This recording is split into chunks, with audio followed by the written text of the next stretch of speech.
Bio में हम 100% score कैसे कर सकते हैं, चलिए कुछ ट्रिक्स बताती हूँ।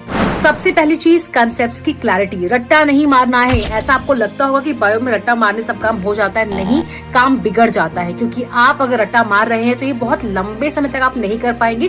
कितना ही रट्टा मारेंगे, कितना ही याद करेंगे, कितना ही प्लान करेंगे, राइट। सेकेंड चीज, एनसीईआरटी। देखो, सबसे आसान चीज बायो की सबसे मजेदार चीज ये होती है कि मैथ्स या फिजिक्स की तरह यहाँ पे न्यूमेरिकल्स नहीं होते जहाँ पे आपको कुछ एक्स्ट्रा बुक्स लगे जो आपको पढ़नी पड़े, समझनी पड़े।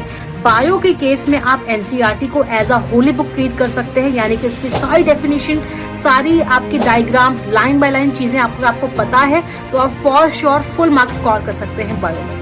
थर्ड चीज, प्रैक्टिस आंसर राइटिंग। बच्चे यहाँ गड़बड़ करते हैं। चीजें सब पता होती हैं, सब समझ में आ गई होती है, लेकिन प्रेजेंट करने का तरीका ही नहीं पता, जिसकी वजह से नंबर हमेशा कट जाते हैं। तो आपको आंसर राइटिंग प्रैक्टिस करनी है, क्योंकि थ्योरी रटने वाली चीज नहीं है, थ्योरी को अच्छे से प्रेजेंट करना पड़ता है। फोर्थ, कंसिस्टेंसी, यानी आपको रोज थोड़ा थोड़ा पढ़ना पड़ेगा। अगर आप ये सोचकर चल रहे हैं कि लास्ट पे पढ़ लेंगे, हो जाएगा, नंबर आ जाएगा, बिल्कुल भी नहीं।